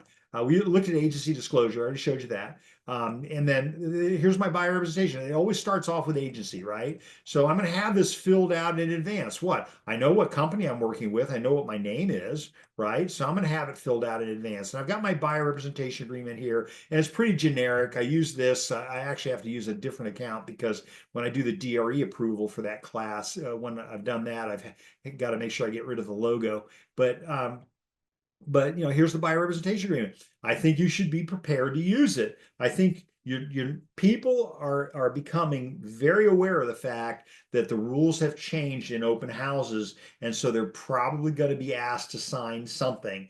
And so if you feel confident enough to get the buyer representation agreement, I think you should go for it. And again, have it filled out in advance. And by the way, it can't be for more than 3 months. And then when you're asking to be paid for things down here, amount of compensation, you put in, remember, be sensitive to your broker's minimum standards. Check with your broker, how much should that number at a minimum be? Okay, brokers are required by law, by DRE, to establish a minimum commission, okay, in their office, not with other people. Okay, so find out what that is, decide what you're going to charge for your services, and put that in there. Okay, so I'm not going to do a class on the buyer representation agreement right now, but it's pretty important, right? So let's go back over to my PowerPoint. Oh boy, we're going to be close. So have that buyer representation broker. Listen, I've got a PMA. It's an incurable disease. It's called positive mental attitude. I go for it, right? I have the form out. I'm ready to go. Here's how we're going to do it. And remember, your buyer representation agreement can be exclusive or non-exclusive, right? I mean, it doesn't have to be exclusive.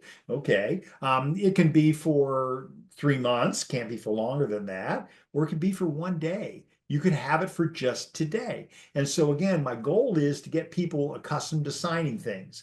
Okay. And so that's kind of, this is one of those sales tools that I use. So your form here is going to be 5 pages long, and then you have all the ancillary documents that go with it. But you should probably look at this form, go through it, and get it, and make sure you understand, what it's all about. And by the way, they've got a very good article in here on compensation. So here it is, the broker compensation advisory. It's included in here. It's also included on the listing agreement. So this explains, again, being transparent. CAR has always been ahead of the other states. I call them other countries, but the other states, and that's why the original lawsuit failed in San Diego, actually, and that's why they had to go to Missouri to do it, because they knew they would win there. So bottom line is, it explains compensation, and that's something that we've always been ahead of everybody else on. Okay, so good. And that's my buyer representation agreement. Again, I think they're going to sign it, so I'm going to put it in front of them, right? It's completed in advance. Okay. And then be prepared to use it and be prepared to explain it. Question, Jasmine, perhaps, but when would you open this discussion about the BR, you mean the BRBC? Well, again, the way I'm doing it is obviously they've gotten into the house. I've had them sign the property visit open house advisory. I've had them do those things already. And then I'm going to go for an agreement. And so that agreement may be, again, just for the open house. You can limit it, right? So, that's a great question, Jasmine. Let me pull that form back up. So, when I'm looking at my form itself, you've got dates for the form, right? And so the dates are going to be a starting and ending date. Remember, the DRE requires that you have starting and ending dates in all of your contracts. I do DRE audits, and helping brokers before the auditor shows up. I go in, I grab the file, and there's no dates. And so I say to the brokers, and where are the dates? And they go, well, we leave it open so we can change it when we want to. That is going to be a losing argument, folks. So you got to have a beginning and ending date, but that beginning date could be today. It can end today, right? That's it. All right. Just the open house day. Okay. But again, you got to ask them the question, do you have an agreement with somebody else? Everybody good with that? It can be for 2 days. It can be for a week. It can be for whatever you want, as long as it doesn't exceed 90 days. Okay. Thank you, Jasmine. Great. Did I answer your question? I want to make sure I answered your question, because it's a great question. I love the buyer representation agreement. Listen, I've been teaching it for over 20 years, and people are like, they have such a hard time with it. So stay tuned. OCAR is kind enough to let me have an audience for that conversation as well. Thank you, Jasmine. Okay, good. Okay, so that's the buyer representation agreement. I love the form, and we're going to have some changes to it coming up here. It's not a big deal. All right, have an open house visitor non-agency disclosure and sign it. So if you got pushback on all those other things, now you've got this one that really is there to protect you. So let's take a look at that. We're going to pull that one up over here, and here's my open house visitor non-agency disclosure and sign-in form. So if you read the Q&As from the California Association of Realtors, and again, I put all those into the Dropbox that Orange County has for you. You can use it at an open house. You can use it for individual showings, private showings, right? So here's our intention. Here's all this other stuff. Well, look at this. It looks kind of like a sign-in sheet, right? And so specifically, one of the questions is, do you have to provide one for an individual one for each individual person? No, the answer is no. In fact, I'd probably put my name in here and fill this all out. You're also asking if they have an agent. And again, that assumes that they have a written agreement with the agent, because the DRE says it has to be in writing. So this form is an interesting form. I've probably already gotten them to sign something before we get to this, but I'm going to use this anyway. And I'm going to show you our company open house, guest registry as well, and I'll share it with you if you want it, to avoid the federal do not call registry and things like that. Okay, I'm sorry, to be compliant. We don't avoid the law. We don't, we're not going to help you evade the law. So that's how this works. So here's your communication, stuff like that. I want you to be very clear, since you have not signed an agreement with me. I want it to be very clear that I don't represent you. Okay, and so when I have a conversation with you, I'm having a conversation on behalf of the seller because our firm has the listing. Okay. Question, Scott, do you have a script of phrase that you use to encourage the BRBC? Yeah, interesting. Thank you, Scott. You're asking great questions. So interestingly enough, I had an agent when I was management at the Rock People back 25 years ago, and people were just getting used to using this form. And I said to the brand new agent, I said, "How'd you get them to sign the form?" And she says, "I put it in front of them, they signed it." Like, wow, I was like, okay, and that goes back to the when we did everything by paper. There wasn't any of this electronic signature stuff and all those kinds of things. And again, I teach all this stuff, but the best way for you to get them to sign it is just put it in front of them. So I say, we're going to have a conversation. I want you to understand that I represent the seller, but if you want me to represent you, then we're going to have to memorialize that in writing. And so we have the BRBC, but we also have the property showing form, which I'm going to show you in a second. But we have these things that take care of all that. And again, it can be exclusive or non-exclusive. If it's non-exclusive, then they can go buy a house with somebody else. But you've made the disclosures. I remember talking to Wayne Bell, and he was one of my favorite commissioners. I shouldn't say that because I have a couple of favorite commissioners that I have, and I still have conversations with him and others. And we said, well, and I make my law students do this, by the way. My law class at UCSD, where they have to take the broker's part of each of the forms. So the listing agreement, the buyer representation agreement, those listing forms, and they have to write out all the things that the broker is responsible to do. And so I find that if you write it all out, and I have them do it in stacks, right? When you write that all out, you start to understand, really, I've had them say to me, God, I didn't realize how much you actually do. And so that's a message to us as real estate agents. People don't know how much we do. And if you go to your forms, like your buyer representation agreement, and there's the paragraph in there, I'm trying to remember if it's paragraph 7, paragraph that's in there that talks about what you are to do, what your obligations are. And also the next paragraph talks about what the buyer's obligations are. So I usually write that all out on a piece of paper, and then I have them look at it separate on a piece of paper so that they see it. And then I might have them sign that as a precursor to getting the buyer representation agreement signed. That's if I'm getting any resistance to it. But I really never get any resistance. I don't understand. And I think a lot of it is, people sense fear and stuff like that. Get used to doing it, and you'll find that it'll just kind of start rolling off, right? Does that make sense? So my script is usually, my broker requires it, the law requires it. The law requires you have a written agreement with the buyer. Stephen Lerner, who's the current commissioner for enforcement for the Department of Real Estate, says, yeah, you gotta have all this stuff in writing. It's really important. And so, I agree with him. So, okay. All right. Thank you, Scott. Great question. So let me get out of, so this one was my open house visitor non-agency. So they've gotten past me on these other forms. And so now I've got, this one's the clincher that I'm going to make them sign. So let me go back to my share and have them sign it, complete it in advance, just in case they're still resisting your charm, right? Again, I've just never had anybody say no. So just, there's that presumptive close that we learn in real estate, and have a property showing and representation agreement, which is CAR form PSRA, have that completed in advance, be prepared to use it. So let me pull that one up really quick and show you. So that's this form right here. Always starts with agency, right? You always want to disclose the concept of agency. And then we get into the property showing and representation agreement. So now again, it's going to be a limited number of so this is if you can't get them to sign the buyer representation agreement, then at least have them sign this. Again, this is non-exclusive only, but remember your buyer representation agreement, you could have been non-exclusive, but if you're not confident, you're not sure, then get them to sign this form. And then you're going to give them a list of property addresses and things like that you're going to show them. But this also includes compensation. It also has a period. This one may not exceed 30 days.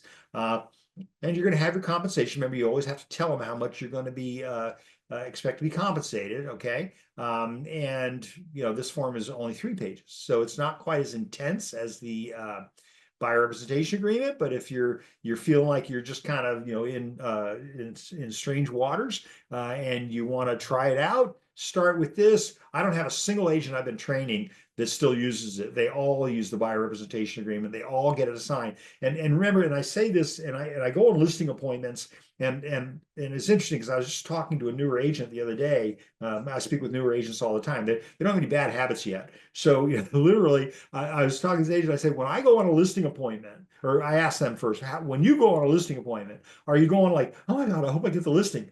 I go on a listing appointment thinking, do I want the listing? And so it's the same thing. I mean, some clients I just don't get good vibes. I may not want to work with them.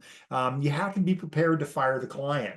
And we approve it in our office all the time. You want to fire the client, fire the client. I mean, if you're not happy, if they're not doing what they said they were going to do, then it's a control issue. But you're the one in charge, and you're the captain of the ship, and they are definitely going to hold you responsible for what you do. So again, I go on the appointment, whether it's a buyer listing or a seller listing. I go, and they're both employment agreements, by the way, and the Department of Real Estate's consistent with that as well.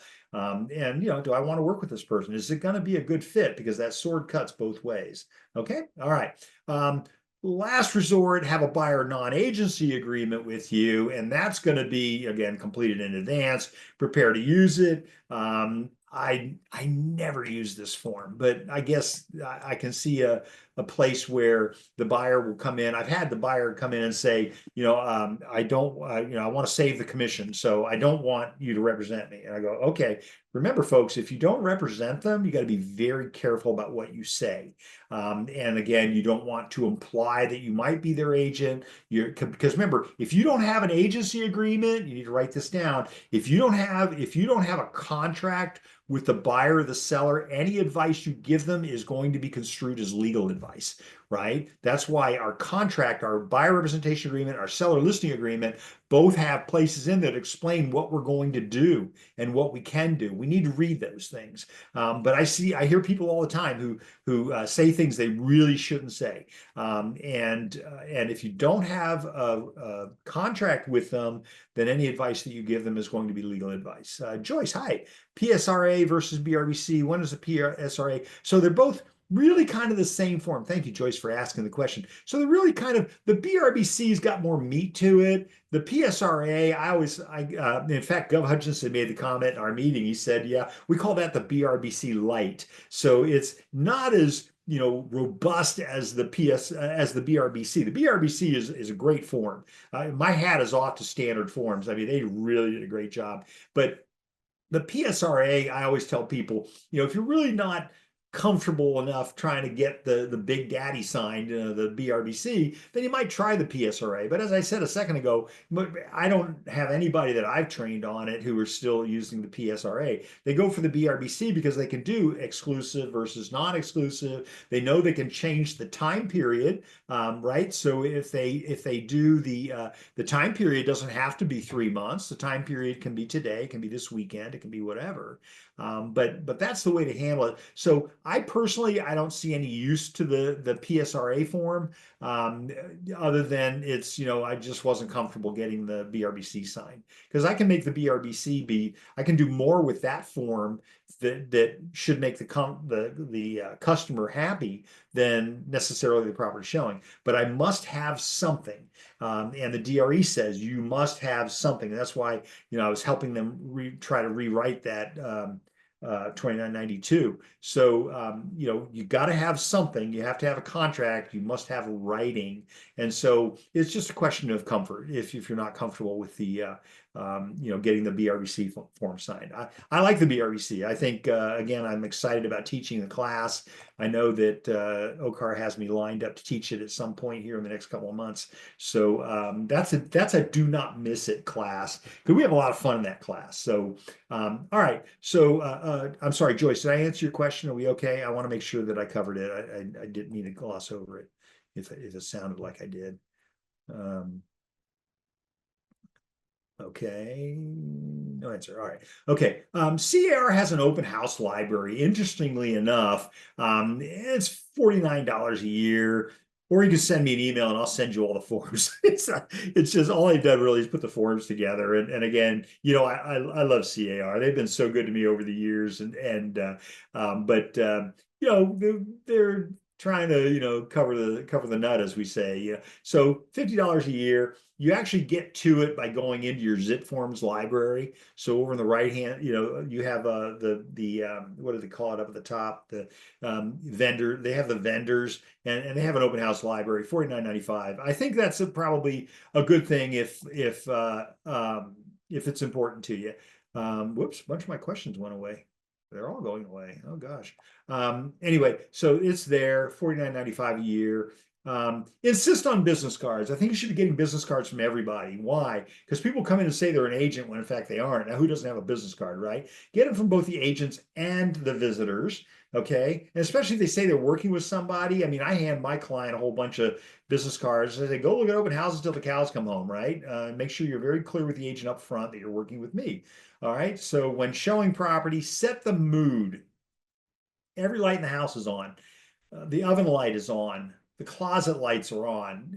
When you go to a brand new home, right, a model home, they've got every light in the house is on. My dad used to sell new construction. And he said we used to put downsized furniture in the rooms to make the rooms look bigger. All right, but whatever it is, go to the developer, see what they're doing. All the curtains are open, fireplaces are roaring. I had a house in La Jolla, had 5 fireplaces. Every single one of them was going right. Again, but every window, every curtain, window covering is open. The fireplace is roaring. Confirm with the occupant that that's okay. All right. So make sure, because we don't want to be burning the house down and do anything like that, but make sure. Air conditioning, heating, comfortable setting. Greet the customer at the door. Introduce yourself. Now, this is important. This is another one of those write this down thing. Introduce yourself, first and last name, right? If you give them 2, they're inclined to give you back 2. I had a business partner. She was greeted somebody at the door of an open house, and she said, "My name is," and I won't tell you her real name, but Nancy Lotstein. Let's just use that. And they just stood there looking at her. And so she says, "And your name is?" Now, this is the woman who was voted the quietest girl in her high school, 4 years, never said 4 words, right? And so she says, "And your name is?" And the person, I'd never forget, the person says, "I'd really rather not say." And so she responded with, "May I buy a vowel?" I thought I was going to lose it. That was the funniest thing I ever heard. And so anyway, "May I buy a vowel?" And so they just realized the silliness of them not giving her their name. I mean, make something up, whatever. I'm Mickey Mouse. Don't wear sunglasses, even if you think it makes you look cool. Stand with your back to the wall. There's a number of reasons for that. A, you don't want to block a view, but you might be doing it for your own safety, right? So don't block a view. If they're coming into an ocean view house, you standing in the way of the ocean view is not a good sales technique. It's also a signal to you of what's important to them. They're going to go to what's most important, right? So kitchen's always first, garage is always last, okay? Accompany the customer on the tour. Again, think about the safety of the property. Remember those opioids in the medicine cabinet. We've talked a little bit about that. The conversation, talk little, listen more, learn more. The more that you listen, the more that they think you will know. Now, my partner that I just mentioned a second ago, she didn't have a clue about forms or anything like that. That was obviously my job. But